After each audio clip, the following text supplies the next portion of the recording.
చూడండి 3:20కి కానీ ఆయన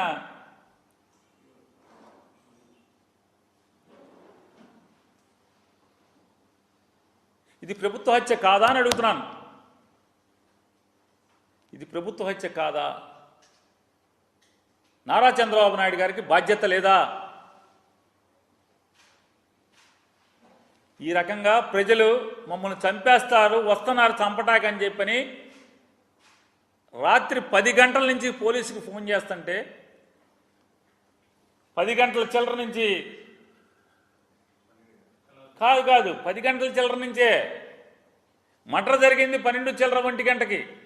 ఆ టైంలో 10 గంటల చిల్లర నుంచే పోలీసుల కోసం రక్షణ కోసం ఫోన్ చేస్తుంటే వాళ్ళు ఎప్పుడో 3 గంటల తర్వాత పోలీసు వస్తారు, వాళ్ళ ముందే మర్డర్ చేస్తారు. వాళ్ళందరూ వెళ్ళిపోయిన తర్వాత ఎస్పీ గారు నిద్రలేస్తాడు. అప్పుడు ఊళ్ళోకి శవాన్ని కాపలా కాయటం కోసం ఒక 100 మంది పోలీసులను పంపిస్తారు. చూడండి విచిత్రం, రెడ్ బుక్ పరిపాలన. అయ్యా మమ్మల్ని చంపేస్తారు కాపాడండి అని చెప్పని పోలీసులకు చెప్పుకుంటే పోలీసు రారు. నంద్యాల హెడ్ క్వార్టర్కి 12 కిలోమీటర్లు పోలీసులు రాలు. కానీ మర్డర్ చేసిన ముద్దాయిలందరూ కూడా ఊరేగుతూ ఊరు దాటి బయటికి వెళ్ళిపోతే, వాళ్ళు దాక్కుండా పరారైపోయి వెళ్ళిపోతే అప్పుడు శవాన్ని కాపలా కాయటం కోసం, అంటే ఒకవేళ వైఎస్ఆర్ కాంగ్రెస్ పార్టీ వాళ్ళు ఈ చంపేసినటువంటి ఆవేశంలో ఏమన్నా తిరగబడి తెలుగుదేశం వాళ్ళు ఇళ్ల మీదకి వెళ్తారని అనుకుంటా అప్పుడు వచ్చేసారు సార్ 100 మంది పోలీసులు. విచిత్రమైన పోలీసింగ్, కొత్త పోలీసింగ్. చంద్రబాబు నాయుడు గారు నీతులు చెప్తున్నారు కదా మీరు, పవన్ కళ్యాణ్ గారు, మీ పోలీసింగ్ ఇది.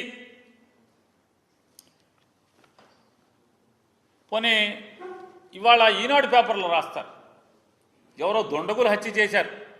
ఎవరా దొండగుడు? చూడండి, దొండగుడు ఎవరు? రాయిటాకు చేతులు కూడా రావట్లా పాపం ఈనాడు పేపర్ వాళ్ళకి.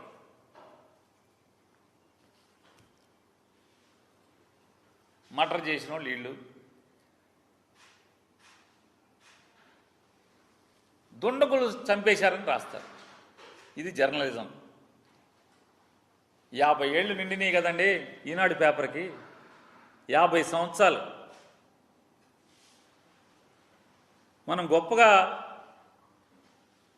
రాసుకుంటున్నాం గర్వంగా, 50 ఏళ్ళు జర్నలిజాన్ని కాపాడుతున్నాం.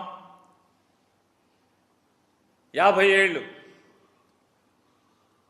చాలా జీవితాలు మార్చాం, చాలామందికి చాలా జీవితాలని మార్చాం, చాలామంది జీవితాల్లో వెలుగు చూపించాం, స్ఫూర్తి నింపాం.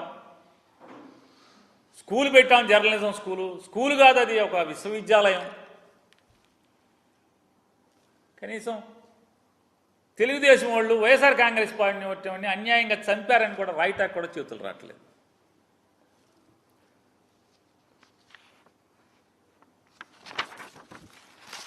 అంటే ముందే నన్ను చంపుతున్నారయ్యా, చంపుతాకు వస్తున్నారయ్యా అని చెప్పుకున్నా కూడా నిన్న జరిగినటువంటి నంద్యాల సంఘటనే ఎంత హృదయ విదారకం, ఎంత హృదయ విదారకం.